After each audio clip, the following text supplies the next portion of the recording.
Yo susdaina akne chambar hasme ngày nang em mấy năm to sai luôn the academy genesis mẹ boy mà to tiết hay là mình chỉ chọn tiết còn phải biết những chỗ sai rồi bây giờ tạm nó tới bọn tôi bạn khơi bài này ở Spotify của bạn dọn đà bảo vệ nó chọn cần đồ lên tạm đong còn tài ở đô la năng cứ bàn phải tê về nụ ở đô la của bạn trong trường bảo vệ mùi đồng hơn được không đây họ bên nụ của bạn chính như trong hai tết được thôm nó chung quanh bảo vệ này tạm đong họ tết on này nó về miền nam này cứ bàn trở về họ của bạn hôm nay nó cứ bật tạm đong lòng chăm dù đô la của bạn về của hai được cả rồi nát ởที่นี่tạm đong khơi chânโอ้สปอร์ตไฟมันจะกลายให้อยู่บนโดเลนคลัมเต้นเราเป็นโอ้โดเลนเดือดเว็บห้าแล้วก็โอ้สปอร์ตไฟแทนเป็นห้ากบตายเป็นโอ้โรนั่นก็กบมาตุบโต้จมูกกาเว็บห้ามูนี่แต่โรนั่นก็ไม่ปัญหาแต่เลื่อนแกะออกนี่นุเต้เอาโรนั่นก็บานยัยดื้อที่การโอ้สปอร์ตไฟของได้เอาเป็นโอ้สปอร์ตไฟกับมันสมการโรนั่นถ้ากว่าจังรอดได้ในเรื่องนี้เราคลุนไอ้มันต้องบานยัยจ่อโอ้สปอร์ตไฟกับมันเว็บห้าแล้วกันโดเลนแต่ไม่ต้องนึกក្នុងការប្រយុទ្ធមួយនេះដោយការសហការរបស់អ្នកនៅពេលក៏បានធ្វើដូលែននឹងក៏ជួយគ្នាក្នុងការប្រយុទ្ធគ្នាជាមួយអ្នកពីរខ្លាំងមែនតើបន្ទោវិទ្យារ៉ូណាននឹងឲ្យទៀតមួយចម្ងាយហើយដូលែនដឹងថាខ្លួនមិនអាចវិជ្ជាទៅកាន់អ្នកទាំងពីរបែបនេះក៏បានរត់គេចតែម្ដងក៏តែអូសពស្វាយមិនឲ្យដូលែនក៏រត់គេចបានទៅបន្ទោបានទាន់ទៅកាន់ដូលែនហ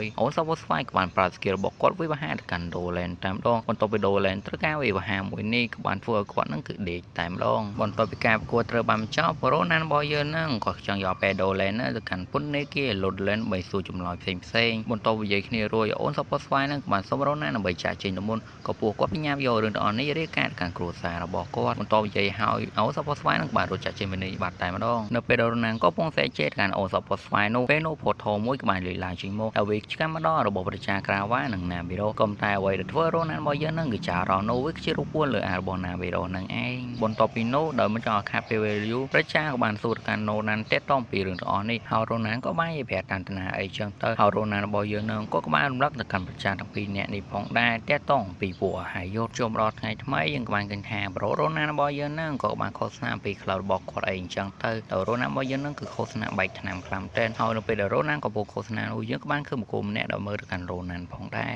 រជុំដល់ពេលយប់យើងក៏បានឃើញថាគ្មានណាម្នាក់ក៏បានចូលរួមក្នុងក្លឹបហ្វឹកហាត់របស់រ៉ូណាននោះទេនៅពេលដែលពួកគាត់ក្រៀបជប់ចេញដើម្បីទៅផ្ទះវិញនោះពេលនោះក៏មានមនុស្សម្នាក់ក៏បានមករកទៅកាន់ពួកគាត់ពេលឃើញចឹងរ៉ូណានក៏បានសួរថាចង់ចូលរួមក្លឹបរបស់គាត់មែនហើយពេលនោះអាចារ្យម្នាក់ហ្នឹងនេះក៏បានតទៅកាន់រ៉ូណានវិញថា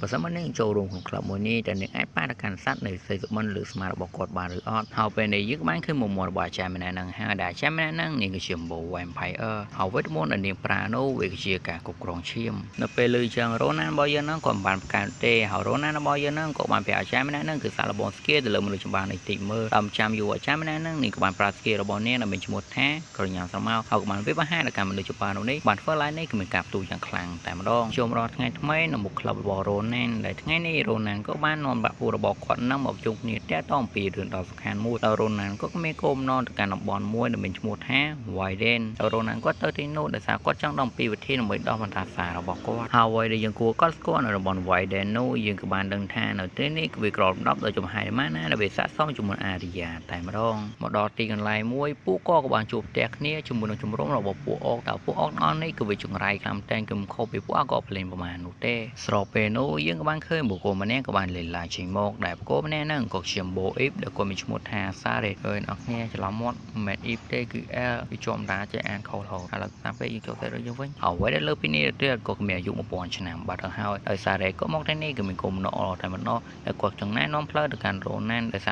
រគាត់ដឹងថារ៉ូណាននឹងគ្នារបស់គាត់នឹងគឺជាអ្នកមកថ្មីតែប៉ុណ្ណោះបន្ទាប់ពីនោះសារ៉េក៏បាននាំពួកគាត់មកដល់ទីកន្លែងមួយដែលកន្លែងមួយនេះគឺវារំពាត់ទៅដល់នាងតែម្ដងបន្ទាប់បានចូលដល់ក្នុងសារ៉េក៏បានណែនាំពួកគាត់តាក់ទងពីថ្មមួយនេះផងដែរហើយសារ៉េរបស់យើងនឹងក៏បានដឹងថារ៉ូណានក៏មកទីនេះដោយសាររ៉ូណានក៏ចង់ដឹងពីវិធីដើម្បីដោះស្រាយនៅបណ្ដាសារបស់គាត់ហើយយ៉ាងអ្នកគ្នាសូមទោសផងសម្រាប់សលេងខាននៅក្នុងវីដេអូមួយហ្នឹងដោយសារតែអេមីនហ្នឹងគេកំពុងធ្វើផ្ទះចឹងទៅយើងសលេងខានតិចហើយណាមួយហ្នឹងសាក់មីវាចង់ខូចទៀតចឹងទៅគឺពិបាកខ្លាំងតែនហើយឥឡូវខ្ញុំសាំពេកយកចូលសាររឿងមកយើងវិញចូលដល់ថ្ងៃថ្មីរ៉ូណានក៏បានសូមលាទៅកាន់សារ៉េក្នុងការធ្វើភារកិច្ចរបស់គាត់បន្តតែភារកិច្ចរបស់រ៉ូណានដែលគាត់ទៅធ្វើនឹងគឺជាការស្លាប់កាន់ពួកអកដែលគាត់បានឃើញការមុននឹងឯងហើយមុនពេលចាស់ចេញសារ៉េក៏បាននិយាយប្រាប់កាន់រ៉ូណានផងដែរថាសូមប្រុងប្រយ័ត្ននៅផ្នែកងឹតបំផុតនៅក្នុងព្រៃមួយនេះហើយបើសិនបើមានរឿងមួយណាគឺវាមិនសូវល្អនោះសូមវិលមករកផ្នែកមួយនេះវិញដើម្បីរក្សាសុវត្ថិភាពរបស់ពួកគាត់ទាំងអស់គ្នាការចូលមកក្នុងព្រៃនៅផ្នែកដែលងឹតបំផុតនៅក្នុងព្រៃមួយនេះយើងក៏បានឃើញសាកសមនៃអកច្រ ខ្លាំងគឺបានស្លាប់កគ្នាតែម្ដងដោយវិជាស្នាដៃរបស់អាចារ្យអែលម្នាក់ដែលនាងជាបុគ្គលដែលគ្រោះថ្នាក់បំផុតតែសារ៉េក៏បាននិយាយពមៀនទៅកាន់រ៉ូណាននឹងឯងបន្ទាប់ពីរ៉ូណាននឹងគ្នារបស់គាត់ក៏បានដល់ជំរំរបស់ពួកអុកហើយដំចោលខាត់ពេលវេលាយូរពួកគាត់ចាំដើមវាបហាទៅកាន់ពួកអុកទាំងអស់នេះតែម្ដងតែក្នុងការវាបហាមួយនេះគឺវាជាងាយស្រួលសម្រាប់ពួកគាត់ខ្លាំងតែដោយជំនឿទេពកោសល្យរបស់ពួកគាត់ក៏អាចកម្ចាត់ទៅកាន់ពួកអុកនេះដោយមិនមានភាពលំបាកអ្វីសោះឡើយបន្ទាប់ពីការប្រយុទ្ធជាមួយអុកនេះត្រូវបានបញ្ចប់រ៉ូណានក៏បានឃើញនៅកាន់នារីអែលម្នាក់ដែលត្រូវបានពួកអុកនឹងក៏បានចាប់ចងបន្ទាប់ពីឃើញចឹងរ៉ូណានក៏បានប្រញាប់ប្រញាល់ទៅជួយកាន់នារីម្នាក់ឯងដែរម្ដងហើយក៏បានប្រាថ្នាផ្សេងសម្រាប់មកគាត់ឲ្យជួយព្យាបាលបណ្ដាផងដែរបន្ទាប់ពីនារីម្នាក់នឹងគ្នាបានក្រោកឡើងទៅហើយបន្ទាប់បានឃើញទៅកាន់រ៉ូណាននិងគ្នារបស់គាត់បែបនេះអាចារ្យម្នាក់នឹងក៏បានសូមវត្តទៅកាន់រ៉ូណានថានាំនាងទៅជាមួយផងដោយនាងនិយាយមិនទាន់បានផងនារីម្នាក់នឹងក៏បានស្លាប់បាត់ទៅដល់មិនយូរប៉ុន្មានរ៉ូណានក៏បាននាំអាចារ្យម្នាក់នឹងមកជួបជាមួយសារ៉េតែស្រាប់ពួកគាត់នឹងក៏ចំបូអែលដូចគ្នាកម្មការកន្លែងជំរំពួកអងនឹងវិញអ្នកដើម្បីក៏បានចោលរនលើពួកអងទាំងនោះគឺវាត្រូវមានវិញ្ញាណនៃការគ្រប់គ្រងទាំងអស់តែម្ដងដូច្នេះពួកអងនឹងគឺវាត្រូវបានណាម្នាក់ក៏បានគ្រប់គ្រងវាជាមិនខានបន្ទាប់ពីសារ៉េក៏បានព្យាបាលដល់ការឆាម្នាក់នឹងហើយសារ៉េក៏បាននាំរ៉ូណានរបស់យើងនឹងក៏ឲ្យចាស់ជាមកខាងក្រៅហើយពេលនោះសារ៉េក៏បានផ្ដល់នូវអ៊ីនឈៀនមួយឲ្យទៅកាន់រ៉ូណានផងដែរហើយក៏បានប្រាប់រ៉ូណានផងដែរថាឲ្យយកជាមួយនេះទៅកាន់ Tower ហើយបង្ហាញជាមួយនេះទៅកាន់ពួកគេទៅហើយពួកគេនឹងប្រាប់ពីវិធីដើម្បីដល់ប្រសាសន៍របស់គាត់ហើយលឺចឹងរ៉ូណានក៏បានបញ្ញារត់ចាក់ចេញពីនេះតែម្ដងបន្ទាប់ពីរ៉ូណានក៏បានចាក់ចេញទៅបានសារ៉េក៏ធូរទ្រូងខ្លាំងមែនទែនហើយមូលហេតុដែលសារ៉េគាត់ឲ្យរ៉ូណានបញ្ញាចាក់ចេញនោះក៏ព្រោះតែមនុស្សដែលគាត់តែប្រុងប្រយ័ត្ននោះនាងក៏បានមកដល់ទីនេះហើយពេលនោះអាចារ្យអែរបស់យើងនឹងនាងក៏បាននិយាយឌឺដងទៅកាន់សារ៉េបន្តិចបន្តួចផងដែរហើយអ្វីដែលយើងបានដឹងនោះអាចារ្យអែរបស់យើងនឹងឯងគឺឆ្នាំជារបួសអុកទាំងអស់នោះហើយមូលហេតុនោះដោយសារអាចារ្យរបស់យើងនឹងនេះក៏អាចចូលមកកាន់រនាំងនេះបានដោយខ្លួនឯងនោះទេដូច្នេះតើប្រើល្បីខ្លះហើយដោយអ្នកទាំងពីរគ្មានអ្វីត្រូវនិយាយគ្នាទៀតអ្នកទាំងពីរក៏បានបញ្ចេញថាពូរៀងខ្លួនត្រៀមខ្លួនការប្រយុទ្ធគ្នាហើយកម្មការខ្លាំងរបស់រ៉ូណានវិញបន្ទាប់គាត់បានចេញមួយស្ទូនោះពេលនោះក៏មានការផ្ទុះយ៉ាងខ្លាំងនៅវិជាការប្រយុទ្ធគ្នារបស់សារ៉េជាមួយអាចារ្យអែរបស់យើងនឹងឯងនៅពេលដែលរ៉ូណានក៏បានលើបន្ទូនៃការប្រយុទ្ធគ្នាមួយនេះ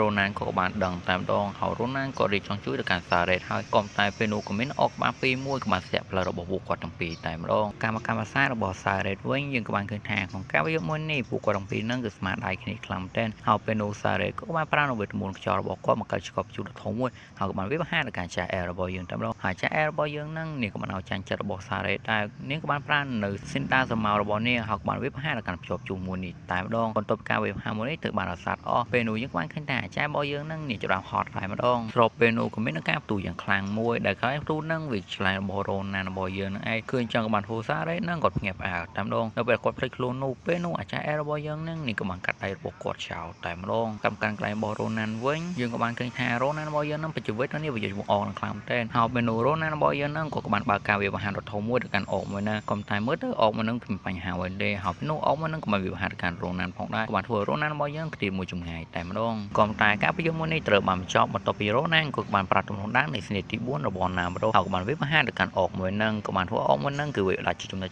ហើយការប្រយុទ្ធមួយនេះក៏ត្រូវបានបញ្ចប់ហើយពេលនោះរ៉ូណានរបស់យើងនឹងក៏បានប្រាត់ទៅកាន់គ្នារបស់គាត់ឲ្យនៅនឹងសិនទៅតែសារគាត់ក៏ចង់ជួបទៅកាន់មនុស្សម្នាក់បន្តិចសិនបន្ទាប់ពីរ៉ូណានក៏បានមកដល់ភាសារបស់សារ៉េហើយក៏បានឃើញថានៅទីនេះគឺវាត្រូវបំផ្លាញសើតែទាំងស្រុងហើយនៅពេលរ៉ូណានក៏ពុះទៅមើលនោះពេលនោះសារ៉េក៏បានមកដល់ទីនេះតែម្ដងហើយក៏បានឃើញថាសារ៉េរបស់យើងនឹងក៏បានដាច់ឆ្វេងបាត់ហើយដោយសារ៉េគាត់ជួបរ៉ូណានមិនទាន់បាននិយាយអីផងពេលនោះក៏មាននៅខាងពួក Shadow មួយក៏បានចាត់មលូទ្រូងរបស់សារ៉េពីខាងក្រោយតែម្ដងដោយនេះគ្មានថ្ងៃឆ្ងាយក្រៅពីស្នាដៃរបស់ចាយអែរបស់យើងនោះទេ